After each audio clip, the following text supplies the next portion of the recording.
right, brother. Start cleaning those tires up. Don't drink this time. Remember, they fan out down there, so protect them bottoms. Sunday drive. All right, boss man. Hey, this car's off. Be ready. Bud, be ready. Gas that bitch up. Ready. Green flag. Green.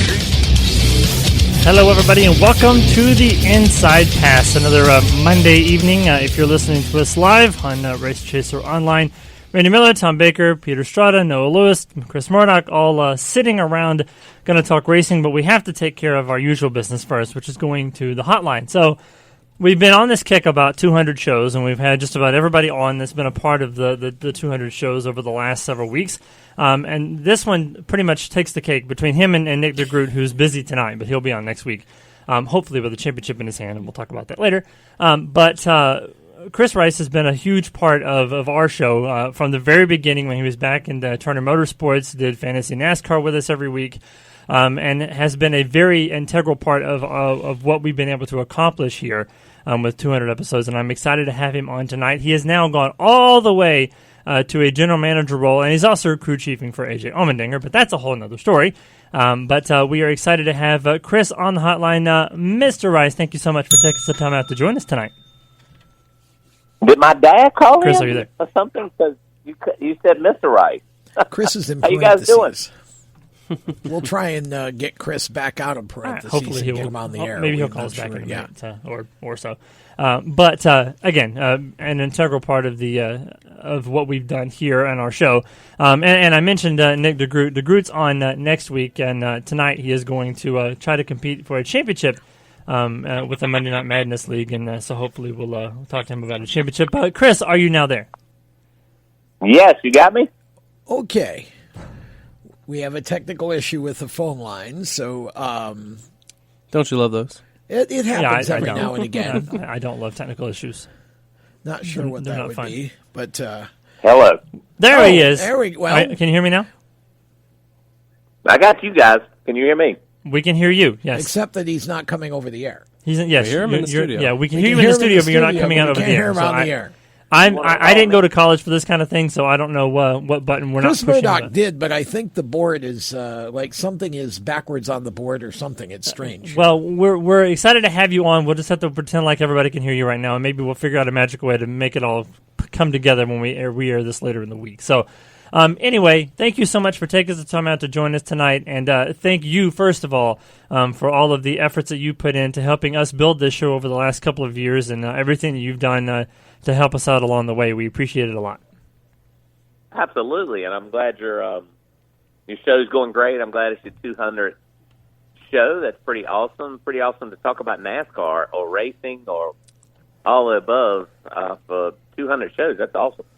Yeah, so you've come a long way since the first time we've had you on the show. As I mentioned at the top of the show, I think the first time we had you on, you were crew chiefing at Turner Motorsports with guys like Alex Bowman and James Busher and guys like that. You've worked all the way up to now being the general manager over at Kaulig Racing and doing an incredible job of doing that and building a great legacy over there with a lot of great drivers, Jeb Burton and Justin Haley and AJ Allmendinger this year, Kaz Gralla on a part-time basis. So you guys are setting yourselves up for a lot of success already in 2021, AJ, already visiting Victory Lane. Yeah, it's been great so far this year, and it has been awesome to build a program like we built at Kaulig Racing to do the things we've done, without the ability of Matt Kaulig and everybody in Ohio, it wouldn't be possible. But it's so awesome to have a race team like we have, but also to have the drivers we have from Justin Haley, Jeff Burton, AJ Allmendinger, and like you said, a couple times with Kaz Gralla.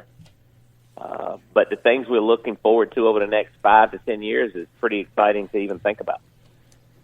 So, looking ahead a little bit into 2022, you guys have already decided you're going to go run a Cup team full time next year with the new next gen car coming out. Kaz has gotten some starts in your Cup car. The starts you guys have already made this year. Do you know what the plan might be going into 2022? Are you looking at the drivers already in your stable? Are you looking outside of your stable? What's the current kind of game plan as you guys streamline into NASCAR next year?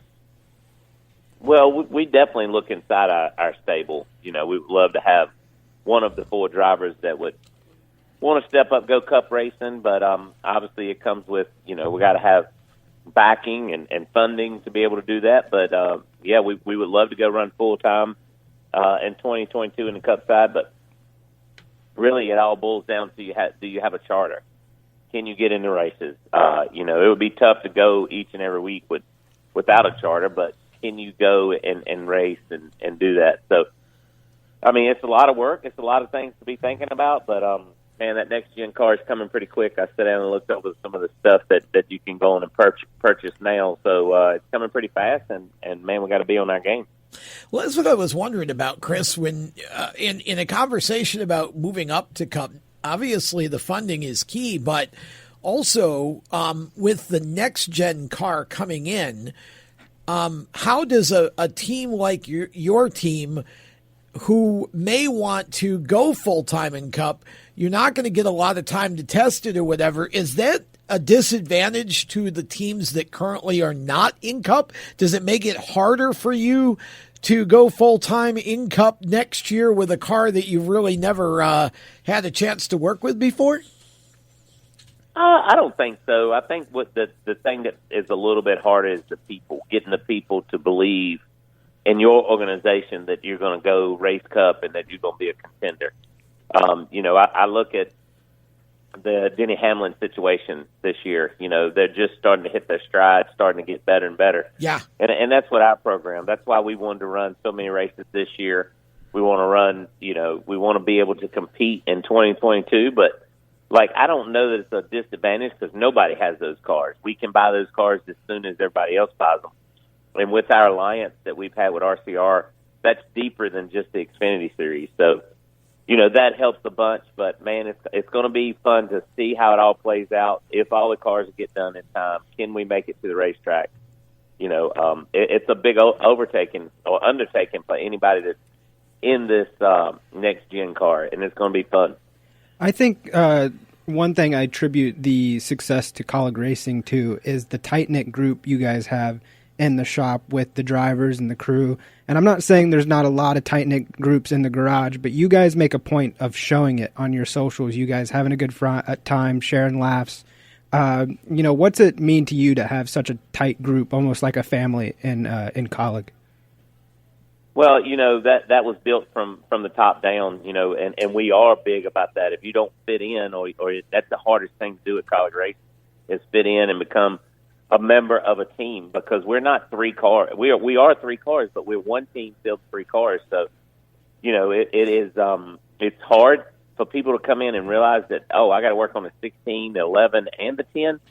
But once you get it, it is easier. It's a lot more fun.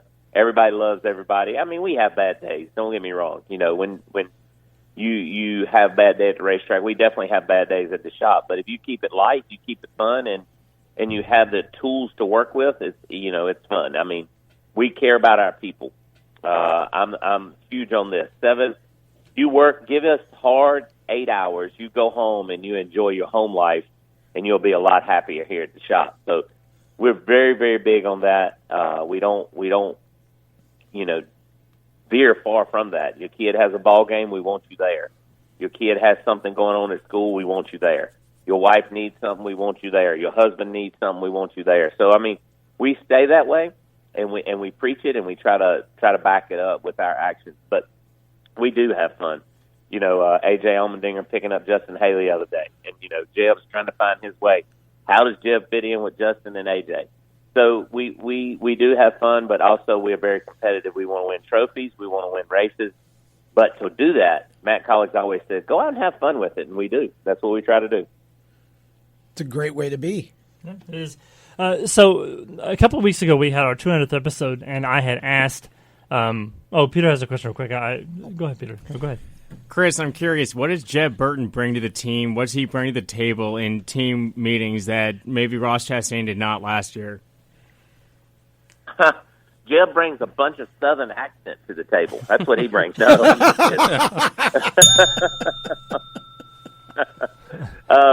you know, Jeb brings something different than any driver. I mean, he is different, but he's still trying to find his way. So the things, you know, he's run on 5 different racetracks already. Nothing's the same. So we're trying to figure him out. He's trying to figure us out. He had a little incident there at Atlanta, so it killed his top 10 run. But, he's just doing what he needs to do right now, stay out of trouble and finish races, and that's the key. But I think he'll start bringing some stuff to the table about middle of the year. We got Justin Haley for a third year, and really we have A.J. Allmendinger for a third year. So, those two guys know what to expect and know how to make us better right now. And Jeb's just obviously doing what he needs to do to keep cars not tore up and so we can make them faster. And that's the key, and that's what he's bringing right now.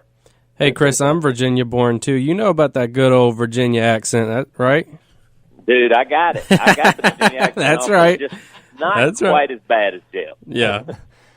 Sounds like you guys need a translator. I feel like Jeb should just take all of you guys hunting with him one day, and then you guys should post that on social media, because I feel like, you and AJ and, Can you imagine Kaz Justin Haley hunting? Come on now. Yeah, I feel like that would be an awesome highlight. I don't think AJ can spell gun, so I don't know. That's awesome. That's hilarious.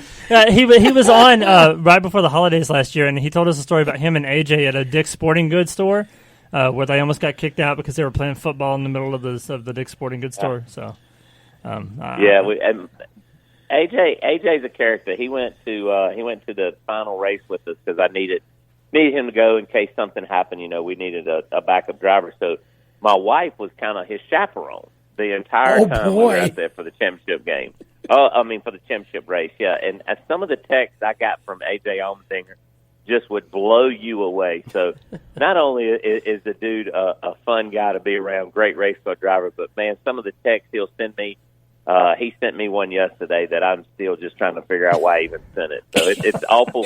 It's awful fun to be around him, and he's a very, very good teammate.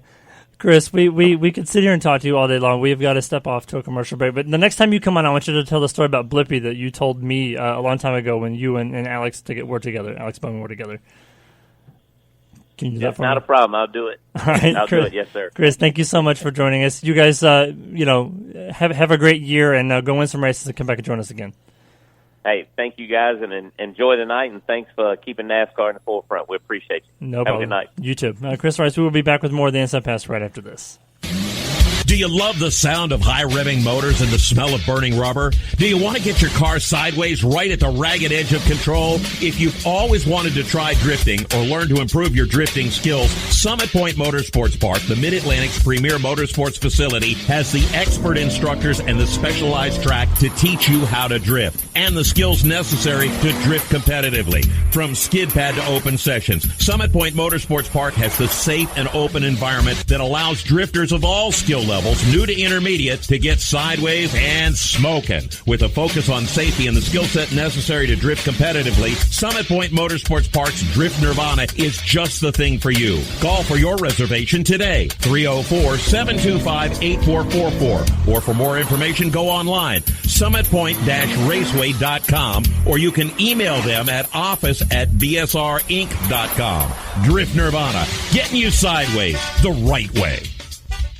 Victory Custom Trailers is the place to go for your next new or used trailer or coach. Being personally involved in the racing community allows Victory to fully understand what racers need in a trailer. They have over 200 coaches and trailers in stock for a variety of industries, and they can serve anyone in the continental U.S. If you're looking for something custom, they can assist in designing a trailer that fit your needs. Check out their entire inventory online at victorycustomtrailers.com. I'm Andrew Saul, Commissioner of Social Security. Beware of telephone scammers pretending to be government employees. Real Social Security employees will never threaten you. Callers threatening you with arrest or other legal action and demanding money are not from us. If you receive a call like this, hang up, do not provide them with any form of payment or information. Report the call at oig.ssa.gov. What an awesome game.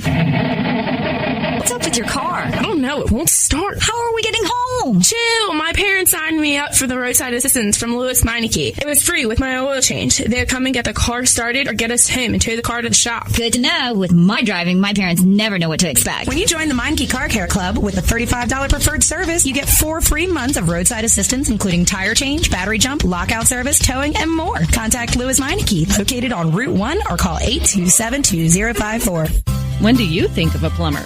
Like most people, even if it's an emergency, you can be confident about who will arrive to help you. For quality and reliability, count on someone you can trust. Call on the plumbing services of Hague Quality Water of Maryland. Plumbing doesn't have to be an emergency. We handle all kinds of preventative maintenance too. Hague Quality Water of Maryland is family owned here in Annapolis since 1993.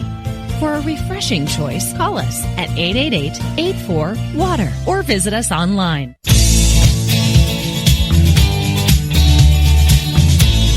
Hello, race fans. This is Chris Wright. Thanks for listening to these guys. Some great radio hosts. You're listening to the Inside Pass. Welcome back to the Inside Pass at WSIC. Randy Miller, Tom Baker, Peter Strada, Noah Lewis. Hey, you're here for 2 weeks in a row. I'm about to start singing. Wow. You made it twice. I'm still catching my breath from barely getting here. Twice in a month. That was a happy accident. Oh, wow. Well, we're not pushing buttons, by the way, and we thank Chris Rice for joining us. I wish we had a 2-hour show because he probably could have taken up an hour and 45 minutes of that. How convenient he brought us back from break too. Yeah, just give him the mic and let him go. Power of pre-records. Anyway, next week on the show, our buddy Nick DeGroot's going to join us, and I wish that I wish he was listening, but he's got to get ready for his championship race, and he's in the championship. For the Monday Night Madness iRacing League, he has the potential to win two championships in a row if he can win tonight. So Monday Night Racing, and they've got Darryl trucks at Atlanta. Trucks at Atlanta. Yeah, they got Darryl Waltrip. They have Adam Alexander and they have Larry Mack all together in the booth tonight. Oh my goodness, Darryl Waltrip doing a sim race. Yes, it'll be his second for the league. Yeah. So good luck. He's got some stiff competition though. Alfredo's in there, and Will Rogers is in there, and who's the other one? Preston Pardis. We realize if DeGroot wins, he's probably going to start charging us a fee to be on the show. Yeah, right? Yeah. He already does, but I refuse to pay it. I tell you, you know what's crazy to me? Put it on my account. Larry Mack is such a student, of studying everything. When he did this last time, he had our names all because he took a picture. Our names were all up on the side of the computer. He had pronunciation written out. I mean, that guy just goes all out. But yeah, it'll be cool. Did he have one for yours? Because I feel like Lewis is self-explanatory. Mine was just written out pretty well. They were going back and forth in the chat earlier today. Pronunciation. Are you up there to be talked about? Am I up? Well, a couple times. I've won a couple races. I had which he's kind of going through a lot right now. Peter, remind me of the name. Bob Jenkins. Bob Jenkins. For some reason, I couldn't think. Bob Jenkins, who's right now, I think, battling some sort of brain cancer. Yes. He called me to a win at Indianapolis on an iRacing Monday Night Racing. And I feel like at that point I would just quit iRacing because that would be like the pinnacle of your career right there. It was so cool. I have that video saved I'm done. I don't need to do anything else for the rest of my life. Bob Jenkins. But that was only the practice race, right? Yeah, it was. Not to him. It was the like the Indy All-Star 500 too. The All-Star race as well. Oh. Anyway, I drank some milk after that win. Poured it on yourself, and then got your carpet, got the carpet in the dorm room wet. Good job. All right, we're going to do 2 rounds of debate, and then we've got some other stuff to talk about. Not that we don't have a shortage of things to talk about from the weekend, but nonetheless, I tried to put them in question format. So, Chris, will hold on. There you go. All right, sorry, I didn't throw pins again. Chris, I was reading and I got hit with a pin. At least it was just a pin. That's what you get for reading. I guess the first one is pretty self-explanatory. So we're going to go in the order we're going to pick fantasy lineups today. So it's going to be Noah, Tom, Peter, and Randy. Okay. So Noah. Talk first. The other Noah had an incident with Daniel Hemrick. He did. What are your thoughts and whose side are you on? Oh boy! So there was a lot to this whole ordeal because it didn't start post-race or even at the end of the race. It was kind of midway through when Noah backed up. Well, first Daniel overshot the box and then had to back up, causing Noah to have to slam on his brake, have a weird ankle, and then he backed up maybe further than he needed to into Daniel. We did hear from NASCAR, no penalty for Noah Gragson on that. They think They think that he had to back up to readjust to have a non-penalty for his pit stop. He backed up to Kansas, though. That's the problem. He did back up to Kansas. This is hard because initially... then he flipped off Toto. Yeah, initially... yes. Exactly. Which, if you know anything about Noah Gragson, he does frequently, even with people he likes. He sometimes will flip off people he's joking with on the track. However, when I first saw it, by the replay that Fox showed, I was like, oh my gosh, this is black and white. He should not have done that. I was a little more when they showed the overhead view of him coming and then having to back up and then readjust and then get in the box, and apparently that's why NASCAR didn't penalize him. But what I found funny is that Noah posted on Twitter trying to defend his actions with the middle finger coming out the window. Yeah, I know. I was like, how are you defending yourself and telling people...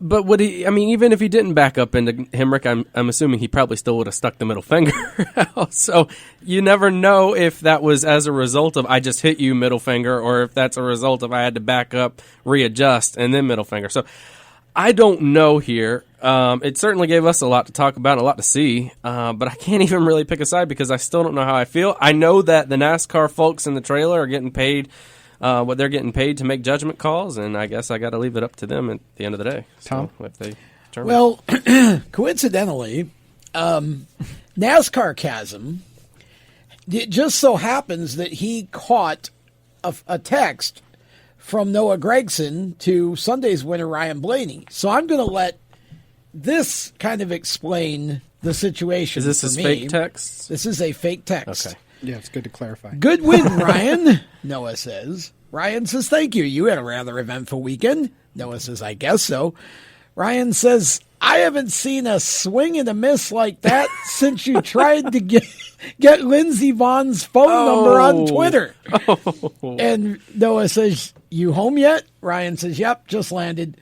Unlike your punches. Noah says, stop. Wow. So, look, here's the deal with this. First off, I feel like that Noah didn't need to back into the car. Whether he did it on purpose or not, it wasn't necessary. Sorry. I've watched this thing a million times. But did Daniel need to interrupt an interview? No. And I think Daniel went over there looking for a fight, and I think that's what he got. So, to me, this whole thing, the fight was basically nothing. I think it kind of cancels each other out. But I do think that at some point NASCAR needs to kind of sit Noah down and just, have a little conversation with him about what's appropriate and what's not. The middle finger thing may seem... like not a big deal to a lot of people, but frankly, it's not a great example for young fans that are out there. So, you really ought to grow up, and that's like 7th grade material for me. Peter? Well, NASCAR certainly did sit Noah down post-race. From what I understand, he had a long sit in the principal's office, the NASCAR Xfinity they did? Series. Oh, I missed that. They did. I apologize. It was a long sit. I missed that. A long conversation in the Xfinity Series hauler post-race. I'm watching the video Gragson posted now, the overhead shot of everything on pit road. The pit stall in front of Gragson is empty. He could have pulled forward to realign himself in his own pit stall. So I think backing into Hemrick was kind of unnecessary, but at the same time, Hemrick walking over to Noah in an interview and grabbing him by the neck was a momentary lapse of judgment too. So I can't really take one side. Both had moments of stupidity. So... We all know that Daniel Hemrick isn't the kind of guy that would just go up and punch somebody for no reason at all. I feel like he has to be provoked in order to do something like that. Well, and he was provoked. Well, no, I know, but I'm saying he's not one of those people that would just looking Right. for a fight everywhere. Yeah. So, and my parents always taught me you reap what you sow. So, in the case of that, I feel like Noah Gragson has kind of gotten himself to a point where people just want to fight him just because of the way he comes across, the way his demeanor is. Walking around, flipping people off for whatever reason you say. So I don't feel like Daniel needed to be provoked. It's just Noah being Noah. Like it's Noah Gragson. Everybody wants to punch him in the face just because he's being Noah Gragson. You know what I'm saying? Nothing against Noah Gragson. But I'm just saying, you come across as a punk kid, so everybody just wants to punch you in the face because you're being a punk kid. Yeah. So it's not anything that anybody's doing wrong. And, it's just And let me say, I happen to appreciate some of the stuff that Noah does, his personality wise, because we need more personality, of course, within our drivers. But there is a line, and I think he's crossed it a couple times recently. Well, yeah. And I do also want to add that if it was more clear, if it was very black and white, that he very purposely slammed into Hemrick's car, more so than what we already had, then a precedent certainly needed to be set. From what it looked like initially, especially. I agree with you, because you cannot, in as much as we can all assume that that's what happened, when you can't base it on an assumption. And you're right, there wasn't clear and indisputable evidence. If there was precedent, for sure, needed to be set. But somebody really, and honestly, who's ever was on the radio with Noah at that moment should have been alerting him. And I don't feel like that probably happened like it should have. So we spent most of the segment talking about that, and we've got 2 minutes left, so I don't want to get into the next question. I'm sure we could just keep going about it. It's to me, it's an interesting situation, because I feel like Noah, like Peter said, could have pulled forward into the empty pit box and just backed up into a stall. Noah begging for sympathy while also flipping off Daniel Hemrick is a bad look to me. Because we can see you doing it. I agree. That's what I'm saying. It's and with Hemrick coming over, I get where you're saying, Tom, where if he wanted to come look for a fight, you fight. You don't grab the kid by the hair and push him and then be like, "Oh, what are you gonna do?" And then you get swung at. I know, it was really weird. It was such a really weird stance to take. He literally grabbed to the other weird NASCAR fights. He grabbed Hemrick Noah by the head, turned him around, and then backed up and was like, "What are you going to do? Yeah. What do you mean? What are you going to do? You came at me." Well, he started to say "if you ever," and then they cut the audio, so we don't know. Which means a lot of nasty things were said. I think there was one hit connected too. Oh, it was by. Daniel got a hit. Daniel and Noah. Daniel staggered. Daniel staggered. Noah. I think Noah landed one, but with Noah's crew, with Noah's crew in the headlock, headlocking him. Yeah, that's the other thing for me. Is get the crew out exactly, of there. Yeah. Let the drivers handle it until the NASCAR officials get the crews out of there. Yeah, there's no point in getting more people involved and potentially getting hurt over something that they can solve by themselves. But at the same time, I guess it just depends on your opinion of Noah or your opinion of Daniel Hemrick. But at the end of the day, Noah drives for Dale Jr., and Jr.'s not going to tolerate that kind of behavior for very long. Before the heads are going to roll. So we'll take a break. We'll come back on the other side, and we'll have more discussion. We got more stuff to talk about, but that took up a lot of time. So we'll see what we can do. We'll come back with more of the Inside Pass on WSAC in just a minute. Stick around. How to be a great dad in 15 seconds. Bike ride, go fish, walk in the park, phone call, milkshake, play catch, picnic, fly a kite, tell jokes, laugh, talk, read a story, tell a story, bumper car, swing set, bowling, pillow fight, cut loose, stay tight. Whew. Because the smallest moments can have the biggest impact on a child's life. Take time to be a dad today. Call 877-4DAD-411 or visit fatherhood.gov. Brought to you by the U.S. Department of Health and Human Services and the Ad Council. Automotive technicians and auto service trainees, how would you like to work at the beach and perform for one of the best car care centers in the nation? Louis Meineke is now looking for skilled automotive technicians to join their award-winning team. If you're a gearhead that knows his or her stuff, or a young up-and-comer that has the motivation and drive to succeed, then you need to make this call today. 302-827-2054. Louis Meineke Car Care Center, located in beautiful Lewis, Delaware, offers a highly competitive compensation plan, great benefits, a flexible schedule, and did we mention that you're going to be working at the beach? Plus, there's a signing bonus for the right candidates. Technicians must be ASE certified and have a minimum of 6 years experience. Beginners advance at your own pace in one of several entry-level positions. But whatever you do, don't wait. These jobs will go fast. Call Tim at 302-827-2054. That's 302-827-2054. Louis Meineke Car Care Center. Rev up your career. You hear that? That's the sound of America's only sports car. That's right, it's a Corvette. But not just any Corvette, it's your Corvette. It's that who cares if there's traffic part of your day. And this can be you when you come to Cooper Corvettes. With 60 years of Corvettes to choose from, there's always a Corvette in your budget. And they'll service any Corvette you bring in. Cooper Corvettes on Route 1 just north of Quantico and Triangle. Call, click, or visit CooperCorvettes.com. Victory Custom Trailers is the place to go for your next new or used trailer or coach. Being personally involved in the racing community allows Victory to fully understand what racers need in a trailer. They have over 200 coaches and trailers in stock for a variety of industries, and they can serve anyone in the continental U.S. If you're looking for something custom, they can assist in designing a trailer to fit your needs. Check out their entire inventory online at victorycustomtrailers.com. He wanted to be known for doing his best. Sure, right. His best made him Major League Baseball's most valuable player. Strike two. He played in 6 World Series and was elected to the Hall of Fame. Although an honest man, he was best at stealing home. But the best quality of Jackie Robinson's life was his character. So here's to you, Mr. Robinson. Thanks for passing it on. From the Foundation for a Better Life at Values.com.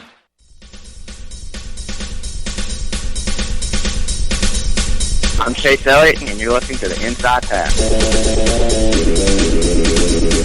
Welcome back to the Inside Pass on WSAC. Randy Miller, Tom Baker, Peter Strada, Noah Lewis, and Murdoch pushing buttons.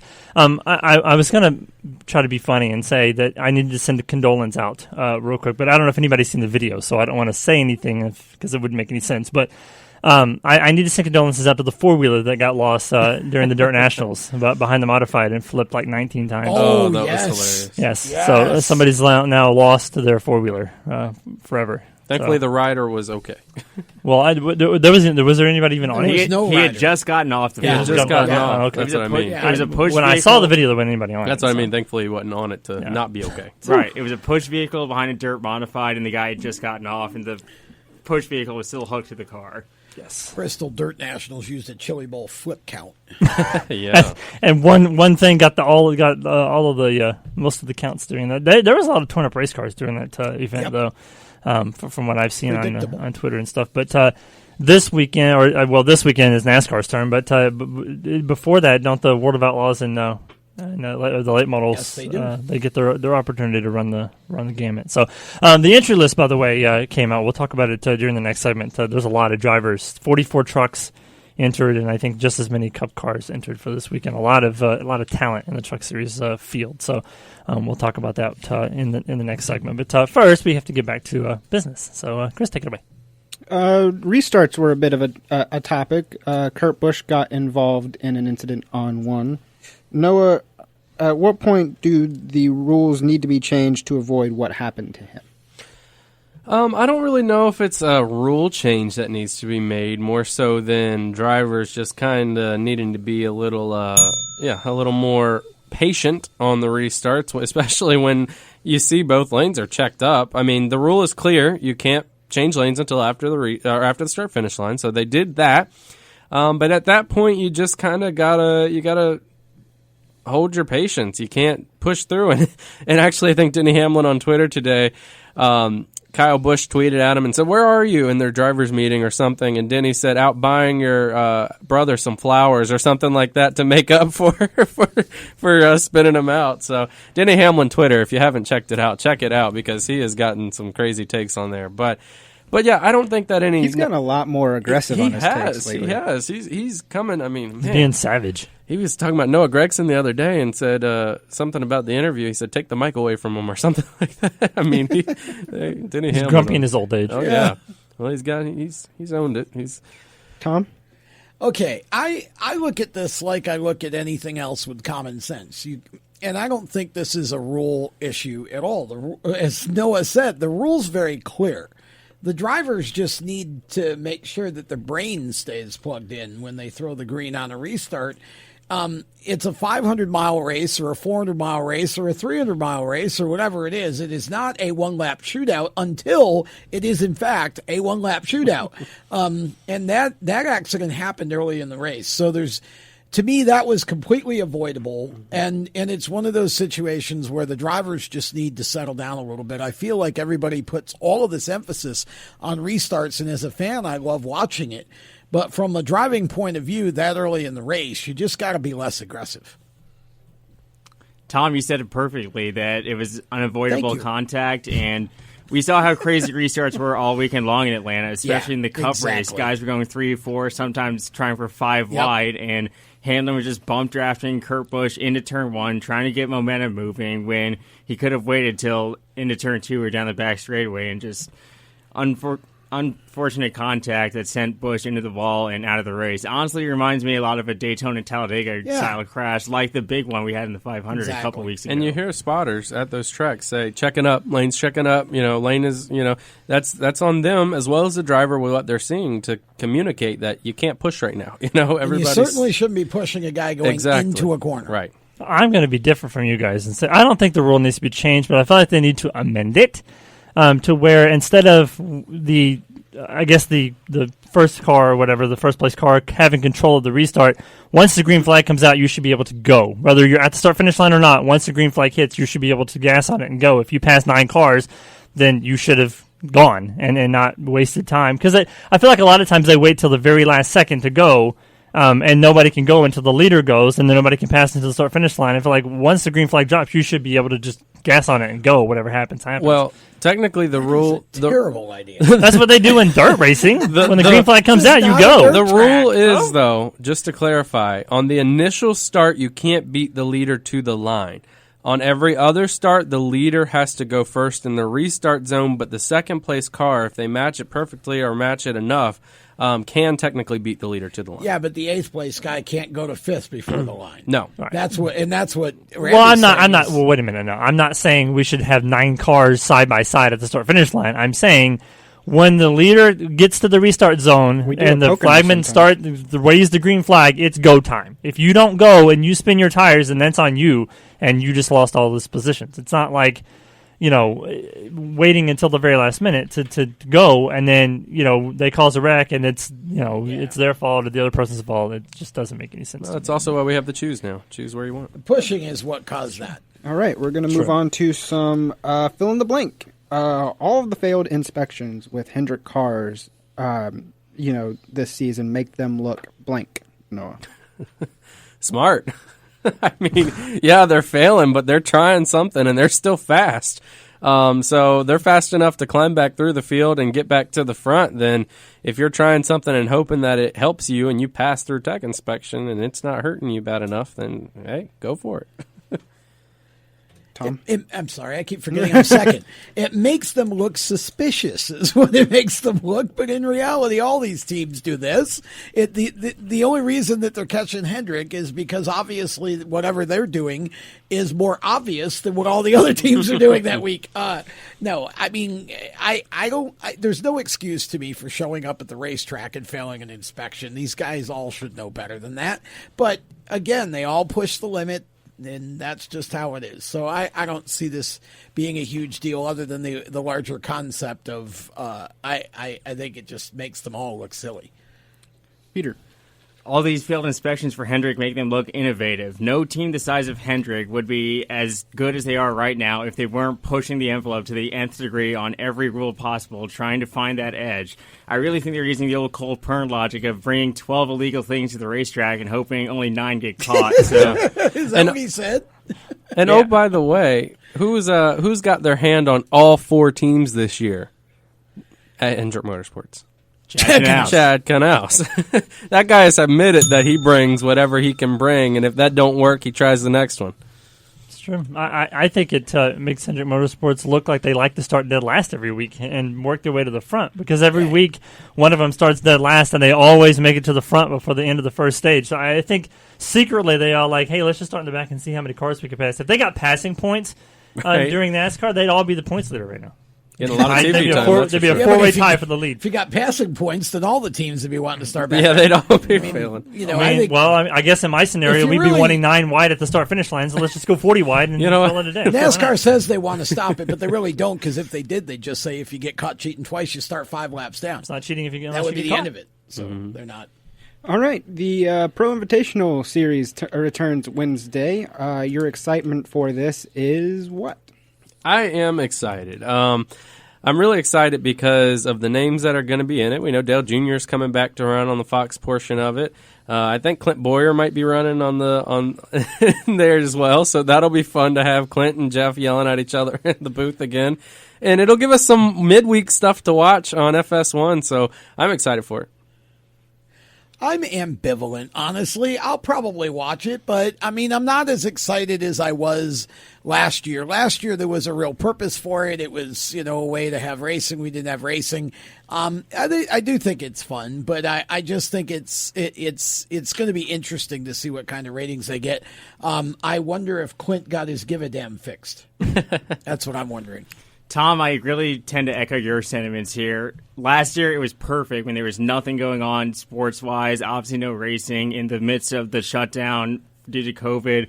But now, with the world so much closer back to normal, all these states opening up, I question the need really for 10 Pro Invitational races. Yes, yeah. Bristol Dirt will be cool just to see what that's like on the sim. Seeing guys like Dale Jr., Clint Boyer back in the car is cool, but I feel like by race 8, 9, or 10 of this season, this iRacing season, it'll just get old.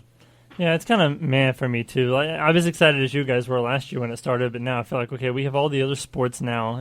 Things are, like Peter said, sort of back to normal now. Is it really necessary? I like the idea of Bristol Dirt, COTA, the tracks that we haven't seen before, doing them on the Invitational Series and just letting those drivers see what it's like to run it in the sim. But aside from that, I don't really, To me, there's enough short track sim stuff going on. I think they ought to put the short track stuff on there instead of the NASCAR drivers. Yeah, that's true. I think they'd actually get better ratings. Yeah. We'll save the last fill-in-the-blank question to preview fantasy because it is in relation to Bristol Dirt. So, I'm excited for that. I was trying to pull up the entry list, but go ahead. I was going to say, by the way, with the Pro Invitational stuff, as someone that does some iRacing, it always is cool to see. But, Tom, I like that idea, throwing some other guys, some short track stuff on there. Because, there's like a World of Outlaws thing. Right. There's no way possible that they'll get anywhere close to ratings that they had, especially on FS1. But at the end of the day, it still is something more. I mean, it's more than what we did. Well, I mean, it's okay. I'm not dissing it. I'm not trying to disrespect it. Just saying that it just won't be as it doesn't have the same excitement it had last year. Yeah. So when we come back from break, we're going to ponder another question. Last week, I asked everybody what they thought about what kind of driver they would want to be if they were a race car driver. This week, I want to know what you guys think is the most underrated driver of all time in our sport, and we'll talk about it when we come back from break. We'll do fantasy stuff, and we'll break down this entry list for the trucks and our Trucks and Cup Series, because there's a lot of names on the Truck Series list for Bristol Dirt week, or Bristol Dirt weekend, I guess. Trucks will run qualifying formats and heat races and all that kind of good stuff. It'll be just like normal, like a normal Saturday night dirt track racing series that you would go to on a Saturday night. So we'll talk about when we come back. A lot of good names on that list. We will come back. More of the Inside Pass on WSIC when we return. Stick around. We'll be right back. How to be a great dad in 15 seconds. Bike ride, go fish, walk in the park, phone call, milkshake, play catch, picnic, fly a kite, tell jokes, laugh, talk, read a story, tell a story, bumper car, swing set, bowling, pillow fight, cut loose, stay tight. Whew. Because the smallest moments can have the biggest impact on a child's life. Take time to be a dad today. Call 877-4DAD-411 or visit fatherhood.gov. Brought to you by the U.S. Department of Health and Human Services and the Ad Council. Automotive technicians and auto service trainees, how would you like to work at the beach and perform for one of the best car care centers in the nation? Louis Meineke is now looking for skilled automotive technicians to join their award-winning team. If you're a gearhead that knows his or her stuff, or a young up-and-comer that has the motivation and drive to succeed, then you need to make this call today. 302-827-2054. Louis Meineke Car Care Center, located in beautiful Lewis, Delaware, offers a highly competitive compensation plan, great benefits, a flexible schedule, and did we mention that you're going to be working at the beach? Plus, there's a signing bonus for the right candidates. Technicians must be ASE certified and have a minimum of 6 years experience. Beginners advance at your own pace in one of several entry-level positions. But whatever you do, don't wait. These jobs will go fast. Call Tim at 302-827-2054. That's 302-827-2054. Louis Meineke Car Care Center. Rev up your career. You hear that? That's the sound of America's only sports car. That's right, it's a Corvette. But not just any Corvette, it's your Corvette. It's that who cares if there's traffic part of your day. And this can be you when you come to Cooper Corvettes. With 60 years of Corvettes to choose from, there's always a Corvette in your budget. And they'll service any Corvette you bring in. Cooper Corvettes, on Route 1 just north of Quantico and Triangle. Call, click, or visit CooperCorvettes.com. He wanted to be known for doing his best. Sure right. His best made him Major League Baseball's most valuable player. Strike two. He played in 6 World Series and was elected to the Hall of Fame. Although an honest man, he was best at stealing home. But the best quality of Jackie Robinson's life was his character. So here's to you, Mr. Robinson. Thanks for passing it on. From the Foundation for a Better Life at Values.com. When Marlon Shirley was 5 years old, he was in an accident and lost his foot, but he didn't lose his heart. When you tackle a challenge that you just cannot even fathom tackling, when you accomplish that, the amount of integrity and the will and the heart that you'll get from that experience is what will set you up for your life.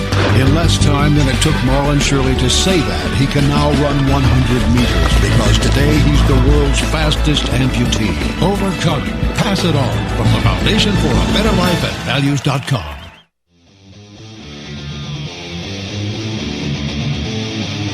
Hi, my name's Eric Jones, and you're listening to The Inside Pass.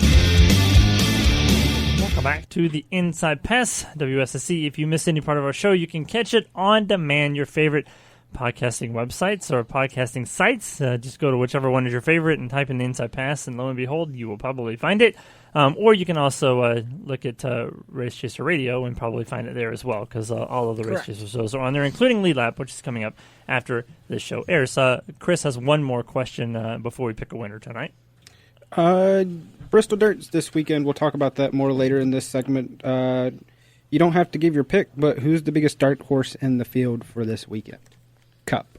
We'll keep it to Cup. Okay. Oh, gosh. Peter, you go first. Or Tom, you go first. You're next. Everybody is the biggest dark horse this weekend because nobody's ever run a Cup car at Bristol on the dirt. And nobody's ever run a Cup car on dirt anywhere. So everybody's the biggest dark horse. I don't think there is a favorite. Everybody can say what they want to, but I'll just give Kyle Larson the race. So you don't even have to race it. Well, I mean, come on. We've got about 6 or 7 ex-dirt drivers in the field. So, no, I think they're all dark horses the first time. It's kind of like the first time at the Roval. Nobody's done it yet, so they're all dark horses. I think one of us could be in the car Sunday and still finish on the lead lap or get a top 10. All right, calm Sunday. down. Oh, okay, Calm down. No, wait Not a me. minute. I'm just clarifying. Not Maybe some Peter, of us, I've seen but you not do me. iRacing. I don't want to see you in the car. Does it look much like that four-wheeler? A little worse than the four-wheeler. In all seriousness, though, my dark horse would have to be Stenhouse. Bristol is one of his statistically best tracks, and he did grow up dirt racing, so this seems like a perfect race made from heaven for him. But that would make him a favorite. Mm-hmm. Not a dark horse. Well, with his equipment, I consider him more of a dark horse.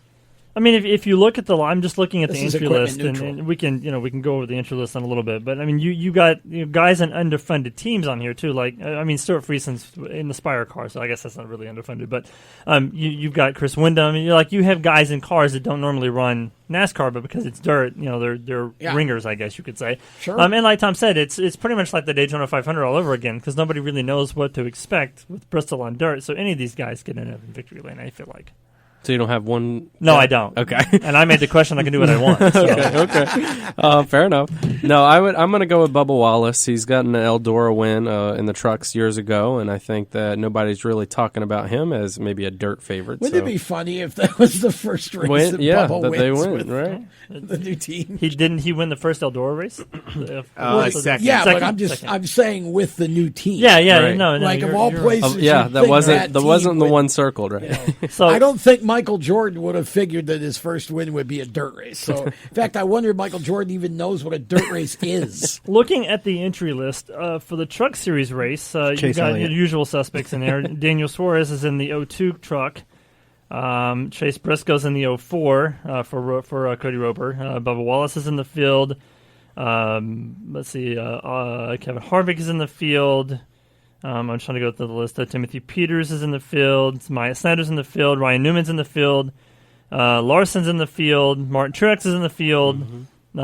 Jessica and Stuart Friesen are in the field. And then, of course, the usual Parker Kligerman. The rest of them are usual suspects. There are 1, 2, 3, 4 the divorce trucks. still impending, I guess. There's 4 still pending. So I'm saying the divorce. The divorce will be final on Tuesday. That's what I've heard. The Ryan Brothers truck is to be announced. Cram Enterprises has a truck. The Hill Motorsports has another truck. And who's the fourth? CMI Motorsports has a truck that's still to be determined. So that's the truck series entry list. Hang on, I'll get to the Cup one. All right, with all of those questions, Noah picked up the win this week with 9 points. Peter came in second with 8. Tom in third with 6, and Randy bringing up the rear with 5. That's okay. I won last week, and but the Groot's it's still about on time. top. Well, it's about time for Noah to take a week off. While you're talking about the Cup entry list, maybe we can close with that. Do you want to get to the question? Well, yeah, that's fine. You can ask a question. There's really nobody on the entry list of Cup that's really surprising. Everybody's pretty much the usual people on there, so there's not really anybody on the Cup list. Who is the most underrated driver of all time? We'll stick it with NASCAR so Tom doesn't have to do math in his head. I'll go first. Johnny Benson Jr. He was a bit of a journeyman, only got that one Cup win. Okay. And rode around. Raced a bunch of different cars, got a couple of truck wins, got a couple of, Xfinity wins. I think Johnny Benson Jr. in terms of NASCAR is a pretty good pick. Truck and Busch champion, too. I really like that pick. Yep. Yeah, I'm going to think more modern times. I'm going to go with Greg Biffle. Greg had this weird exit, too, for leaving the series. He didn't have one of those tours which I don't know if Greg would have won at one. And he's also teased coming back and running races and still hasn't, but come on, Greg. But 19-time Cup Series winner, finished second in the points one year, I think in 2005. And so I think Greg Biffle doesn't really get the respect on his name that he should. Tom, you go. I'm going to blow your minds because I'm going to go back a ways into the 70s, and I'm going to say that I think the most underrated driver of all time is Janet Guthrie. And the reason that I say that is because when we talk about female racers, who do we always talk about? Danica. Janet Guthrie gets no respect in this conversation. And I watched Janet Guthrie race a couple of times in person, and Janet just drove the wheels off of every car she got in, and none of them were capable of winning. So I feel like Janet Guthrie is very underrated, and had she had the equipment, I think she'd have been contending for wins. I hate to cut the other people short, but we have about 2 minutes and 45 seconds. I was the only one left. I was going to say like a guy like Steve Park, somebody who had they not gotten injured, they would have had a really good career. So that would be my pick. All right, let's do picks real quick. Noah goes first. Trucks and then Cup. All right, for trucks this weekend, Kyle Larson is my truck guy, and for Cup this weekend, I'm gonna say. Do I want to go both Larson? Oh boy, I'm gonna say Kyle Larson again. Yeah. All right, Chris. I am going to go Kevin Harvick for the truck win. And for Cup, I am going to go with Seabell. Oh, good pick there. Tom? Okay, so in the trucks, I'm going with a regular Matt Crafton. And in the Cup Series, I'm actually going to take a chance and go out on a limb and say Kyle Larson. Big chance there. It's a Jacob Seelman 2-inch limb special. Crafton was my truck pick, so I'll go with my backup and say Stuart Friesen for trucks. And for Cup, I'll go out on a bit of an actual limb and say Austin Dillon. Oh. Wait, he's already got a win there this week. So. I was writing mine down. I'll get yours in a second. So for me, I'm going Chase Briscoe for the truck and Larson for the Cup Series because I'm not that much of a 2-inch limb, and I lost a lot of points this week because of Chase Elliott. Thank you, Chase, for blowing your motor. I don't know if the Groot's picked yet, but man, I got to Who cares? Look, the Groot's going to pick himself. Real quick, I picked Austin Cindric, and you told me that he was going to do terrible if I picked him because I didn't pick him the week before, and he won. And look what happened. He finished like 14th or something. You never listened to me anyway. Why would you start now? Anyway, in any event, I had the standings look like this. Nick took Truex and he took Kyle and then I guess Larson. He took Larson and then Truex for the other two races, so he got himself back in the number one spot again. Noah came in second after three great finishes from his picks. Oh yeah, that's right. Tom, Jacob, and Seth were separated by 4 points. Peter made up some ground with John Hunter and Truex, and then I blew up my picks just like Chase blew up his motor. So there you go. There you go. I'm 2 weeks behind and still making up ground. You are. You're making up ground. If Chase continues to blow motors, you'll be ahead of me in no time. So anyway, we thank you guys so much for joining us here tonight. Lead Lap is coming up next. It's going to be an exciting weekend of racing with Bristol on dirt for the first time in a long time for NASCAR. Trucks, ran Eldora a couple of years ago, so they're not that much out of line. But have I been promoted to regular host now? No. Nick, good luck to Nick. We'll see you guys next week on the Inside Pass. Have a great week, everyone. Goodbye.